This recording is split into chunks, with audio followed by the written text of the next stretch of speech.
Hi, I'm C.C. Péan, and this is Reclaiming Your Health.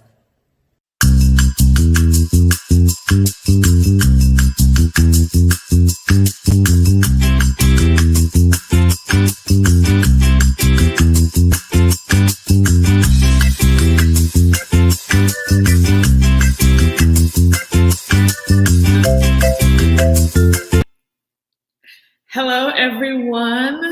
Good evening. Happy Tuesday. So happy to see you all this evening. This is a very special Reclaiming Your Health. If you follow me on Facebook, you saw what I posted earlier about reclaiming your faith, reclaiming your connection, and reclaiming your health. And this evening, what we are going to be preparing is communion bread.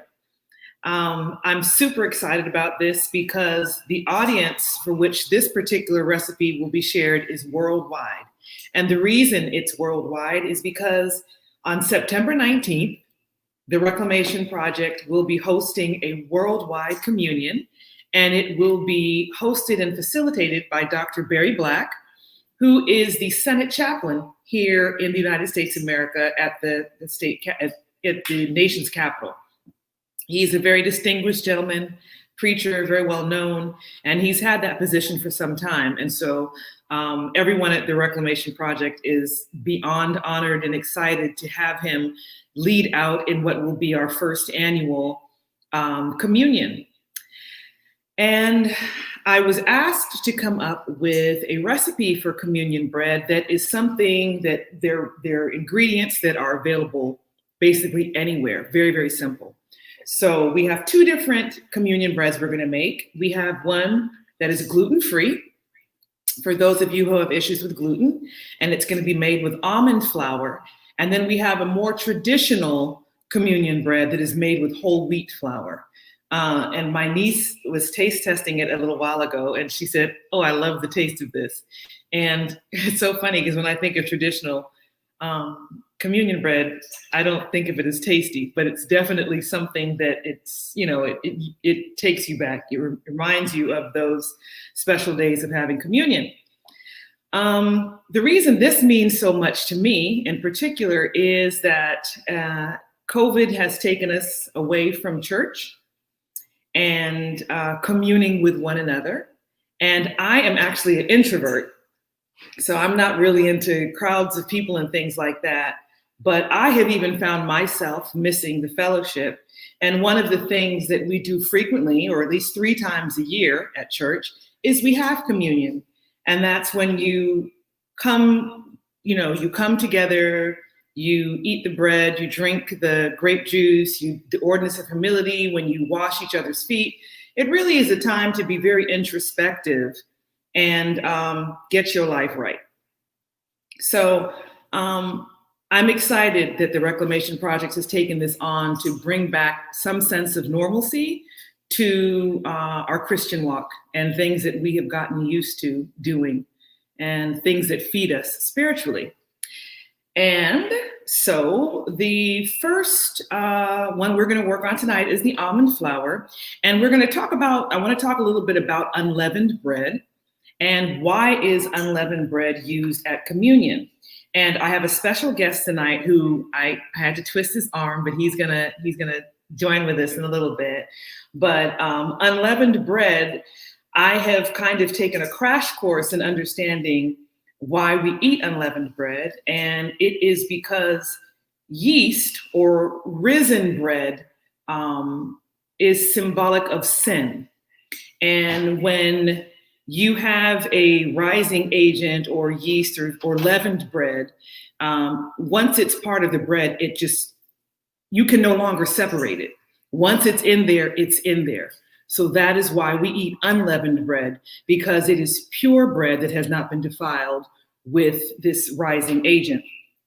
And of course, as we're Judeo-Christian, it has it's a part of the Jewish culture, Passover, the matzah bread that they eat. Interestingly enough, as I was researching, I found out that quite often when they create their Passover bread, there is a little bit of honey or sweetness that is used to it. And as I think about it, that makes a lot of sense because our relationship with God is sweet. And it's something that we are chasing after. And you wouldn't be chasing after something that wasn't sweet, something that didn't, they say, come everyone, taste and see that the Lord is good. I started thinking about all these verses and things as I was looking up the history and the traditions involved with communion bread. So this evening, our communion bread is a little different. We have a little bit of flavor, extra flavor into it, but you can feel free to take that out if you want to, or add a little more if you want to as well. So the first one we're going to do is almond flour. And I picked up this almond flour today. It must be almond flour. It cannot be almond meal. Almond meal is basically ground down almonds. It won't work. It has to be the flour that comes from blanched almonds, okay? So the first recipe, thank you. I want to know, and I want to spread that information on. Sweetheart, if you would join me while we put this together. So I'm going to make this bread. The ingredients will be shared with you all on my page and on the Reclamation Project. So if you can help me make this, that would be great. Okay. And production team, we may take a little longer than 30 minutes tonight. Just want to let you know. So the first thing we're going to do, we're going to use 1 cup of almond flour. You all are going to see how incredibly fast and simple this is. If we could take the overhead shot. So we're going to do a cup of flour. And while he's doing that, I'm going to get my flaxseed ready. We're going to use flaxseed. So not only is this bread gluten-free, but it's also vegan. We're going to use flaxseed in place of egg. So yep, just drop that in there. So we've got a cup of flour. We're going to use a tablespoon of flax meal. Now, we don't even have to, typically you would put this in a bowl by itself and add some water and make an egg-like texture. We're just gonna drop it directly into our bowl. And we're gonna use a 1/2 teaspoon. Actually, let's do a 1/4 teaspoon. That seems like that's a little extra. A 1/4 teaspoon of salt. And then I'm going to add a 1/4 teaspoon of a mixture of garlic powder and onion powder. And then a 1/2 teaspoon of dried herbs. So in here, I have dried rosemary and some dried thyme. All right. So that's that. To this, we are going to add 3 tablespoons of water. If you could do that for me, you're going to see how quickly this comes together. There's 1, 2, and 3. All right. So now I'm just going to use my hand.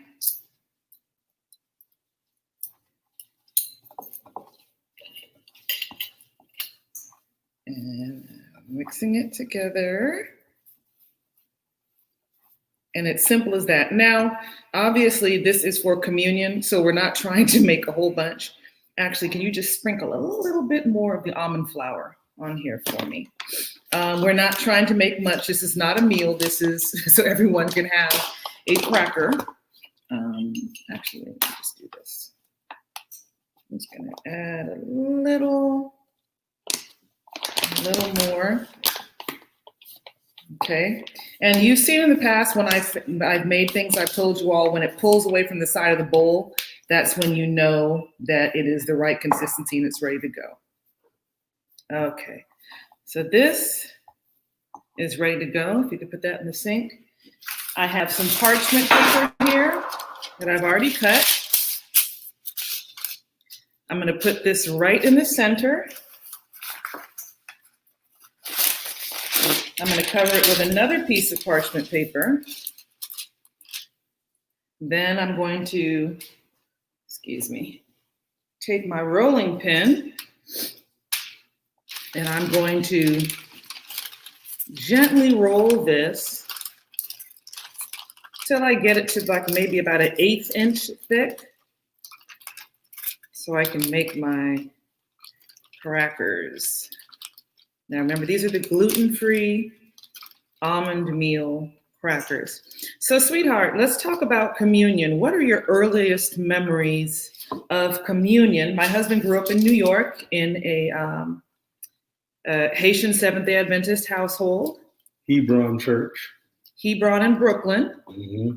And so let's talk about what you remember about communion growing up. So growing up, I always felt as though communion was like, what was so special about it, you know? Because as kids, I remember back then they would not allow us to take communion. Oh, wow. So we would, sit in the pews and, they would make sure the tray passed us. Oh, and wow. We would wonder why was everyone eating and drinking and we were just stuck there. Not doing anything. So can I get an overhead shot? Okay, great. You keep talking. So that was my earliest memory. But I also remember feeling that it was so sacred because, if we were trying to play or something, our parents would say, hey, stop it. Or, you go sit with your family. And you would see everyone huddled around and holding this bread in their hand. And you see the little cups of grape juice. And it was sort of like you wanted to look forward to it because earlier in that process, we, the 13th Sabbath, so we have 4 communions a year. The 13th Sabbath, we would always have to, from our cradle roll or whatever we were in, we would have to do our memory verses. So it was a big day for us.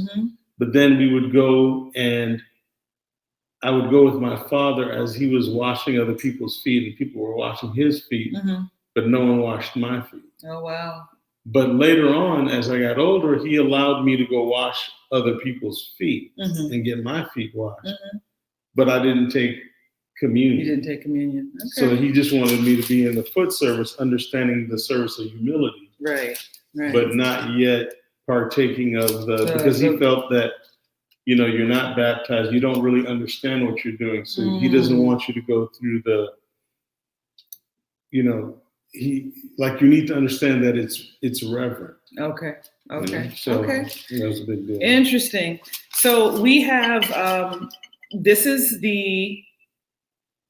well, if we don't have parchment paper, I would say the next best thing would be foil, aluminum foil, but you would need to spray that because the thing about parchment paper is it's really easy. It won't stick. Just because of how it's constructed, it doesn't stick. So if you don't have parchment paper, I would say aluminum foil, but make sure that there's some kind of oil or something on it. So what I'm using for this one, there's 2 different ways you can do this. I have these little like cutters, like cookie cutter things. And, you can use these depending on how you want to do your cracker. You can do it you can just do them like that. I'm just going to do a couple like this. You can use a pizza cutter or a knife and just go like that. The great thing about this is going to stay right here on this parchment paper. If you could grab me the rectangular. And it's just going to go right like this into the oven. No wax paper. No. Parchment paper. Parchment paper is, I know that this can go in the oven. I don't think you can use wax paper in the oven, but parchment paper you absolutely can. So this is one of them. And if you could put this in the oven and put it on that's super thin. So let's say 10 to 12 minutes for that one. And then we're going to get started on the other one. And that oven is at 325.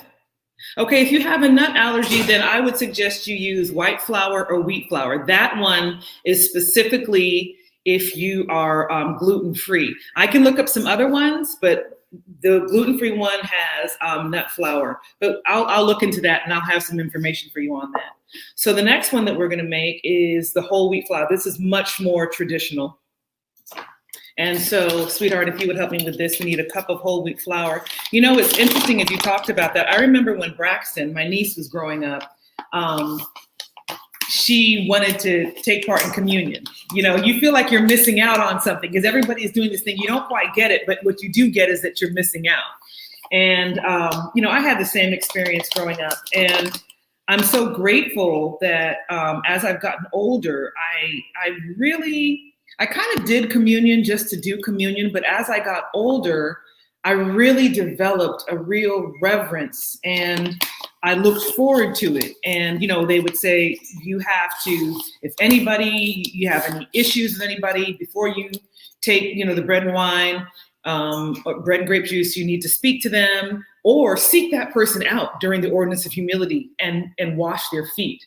And so I have really, really enjoyed that aspect of communion. And even being married, washing my husband's feet and him washing mine, that really is a beautiful, intimate thing you can share as a married couple. Yeah, see, the thing that I thought was funny too is while we were teenagers and we would, you know, do things that we knew we should not be doing on Friday nights, but, you know, when it came to communion, we were like, you know, got to get right. Knowing that just the night before you did what you were not supposed to do, but you're telling on yourself. No, I'm just being honest about it because I think that there are a lot of people that, like, I still didn't get it at that point. Is my point. You know, now that I was old enough and I was baptized, you know, I felt as though now I could, you know, it's 13th Sabbath. Oh, let me go to church. Let me do this. Let me do that. Let me get it right. Let me get it right. Yeah. But it was sort of like we knew that we could get a pass. Okay. So we still didn't get the reverence, the true reverence of it. Right. Okay. Yeah. Okay. So we've got our cup of whole wheat flour. We're adding our 1/4 teaspoon of salt. And just like with the other recipe, we're going to add a teaspoon of these dried herbs. Pretty much what's left there. And then a 1/2 teaspoon of the mixture of the garlic and the onion powder. Now, with this one in particular, this is kind of a weird, a very particular measurement. You're gonna use just under 1/3 cup of oil and just under 1/3 cup of water. So we have our oil here. This is just simple. This is actually olive oil, which, you know, when you think about the Bible days and you think about what oil they used, it was more than likely olive oil. So that's in keeping. So I'm going to use, just under 1/3 cup of oil. And if you could put that same amount of water in here, that would be great.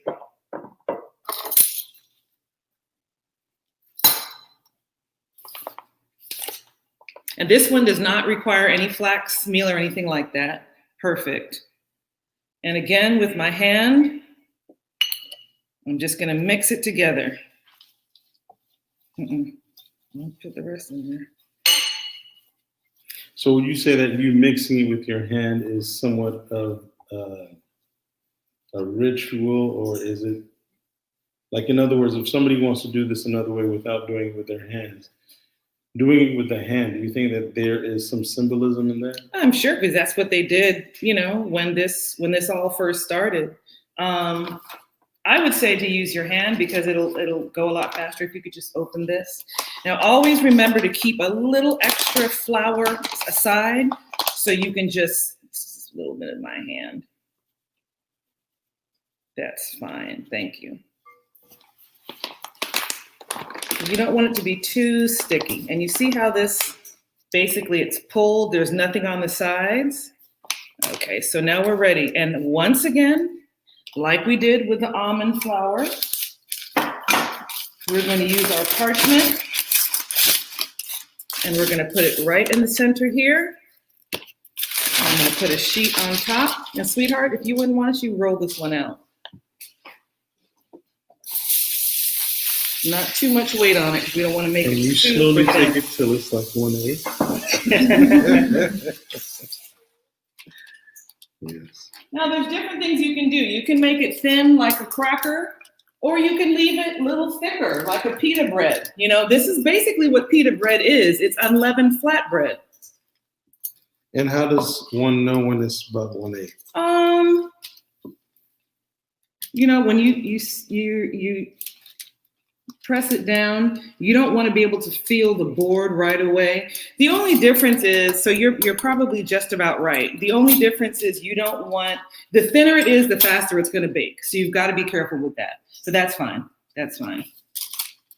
All right. So you see this? Now, traditionally in church, you know, most of the bread is you know, broken up, but then at the front of church they'll always have, you know, the gentlemen or the deacons and the elders that are breaking the pastor. They'll symbolically break it. So you could always leave it like that to do it, or you can score it. And I like to score it a little bit. So again, I'm going through with my pizza cutter. Some of this is very thin, so I'm going to have to watch this. You go through with your pizza cutter or your knife. It doesn't have to be perfect slices. I tend to be a perfectionist with these things, but that's not what's important here. So now that that is done, we're going to put this on another cookie sheet, and this is going to go, now this oven is at 425. This is going to cook in about 9-10 minutes. So if you could pop that at the bottom one is at a different temperature.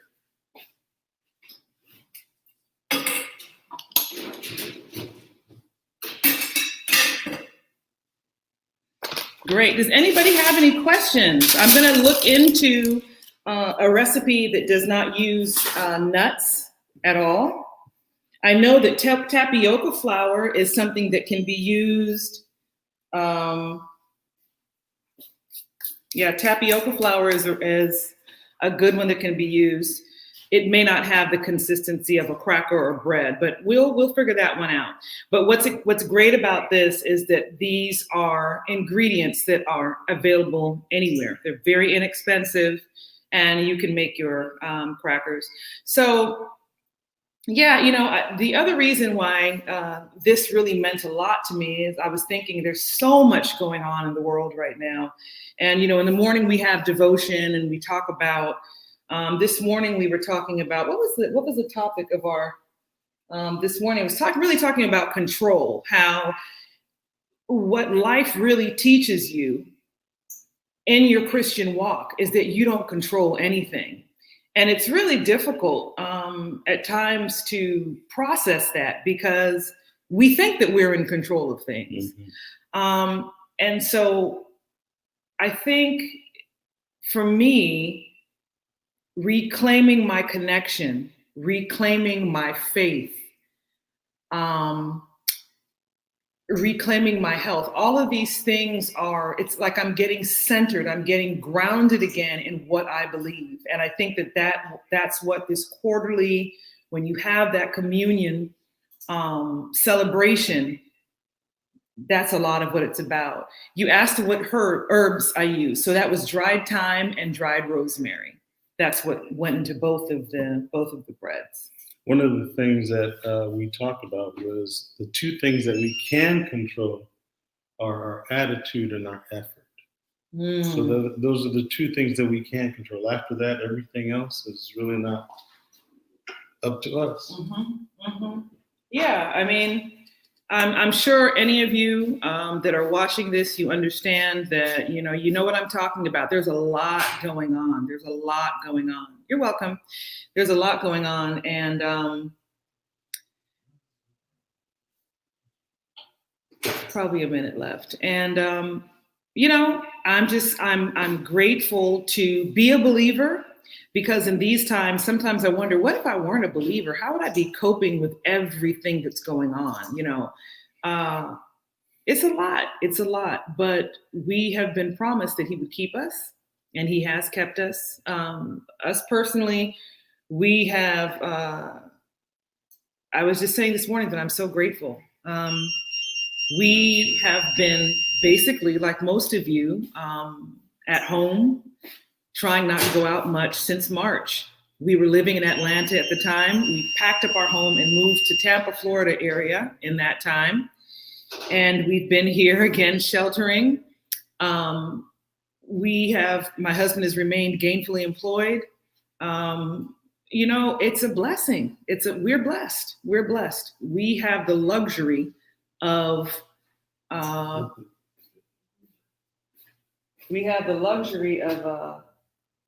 few, maybe about another 3 minutes.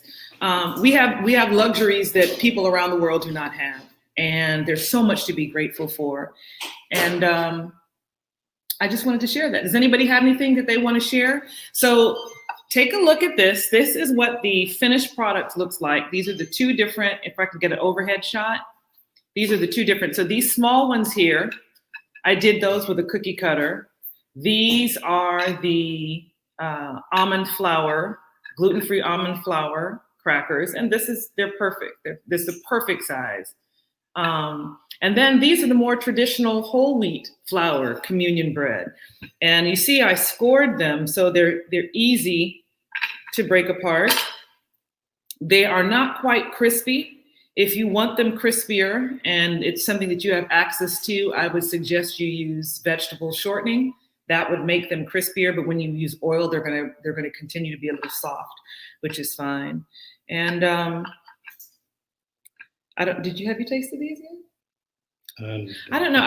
It's so funny. This evening, earlier today, I was talking to Andre Campbell, Pastor Andre Campbell, and I was talking to him about what I was going to be doing. You can try it. And I kind of felt weird about making communion crackers because it's something that is so incredibly, that tastes traditional, right? Traditional, but with a little something. See, now, I don't know, at your home church, did they make their communion bread or did they buy it? They made it. They made it. Okay. And they also, one thing that was different is that I was saying that I've noticed that as we've gotten older, the crackers have gotten smaller. And I know it's not supposed to be a meal or a snack, but. But and as I was saying earlier, that I think that you should want more. I think that you should. I remember growing up and eating communion bread and being like, and I know, again, it's not supposed to be something that, you're like, you're looking for a slice of cheese or anything to go along with it. But God is good. Come everyone, taste and see that the Lord is good. So I think that we can improve these crackers just a little bit. The communion bread can be improved a little bit. So I'm going to taste this one. You can taste the rosemary in the thyme. But you know what would go better with it? What? Some grape juice. Grape juice would be good. Grape juice would be good. So that's that one. And then this is the almond.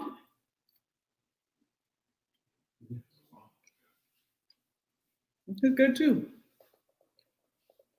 So everyone, thank you for tuning in.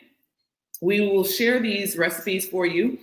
And Melissa, how do you make the almond cracker crunchy? Well, the thinner it is, the crunchier it will be. This one will be crunchy. You just have to watch it because it will burn quickly. I would say that the almond cracker needs to be in the oven no more than like 17 minutes. And you know your oven, so watch your oven, but no more than 17 minutes. But it's good stuff. So thank you, everyone. We'll be back next week with more great recipes where we will reclaim your health. He's coming back with the stuff. Thank you. Bye-bye.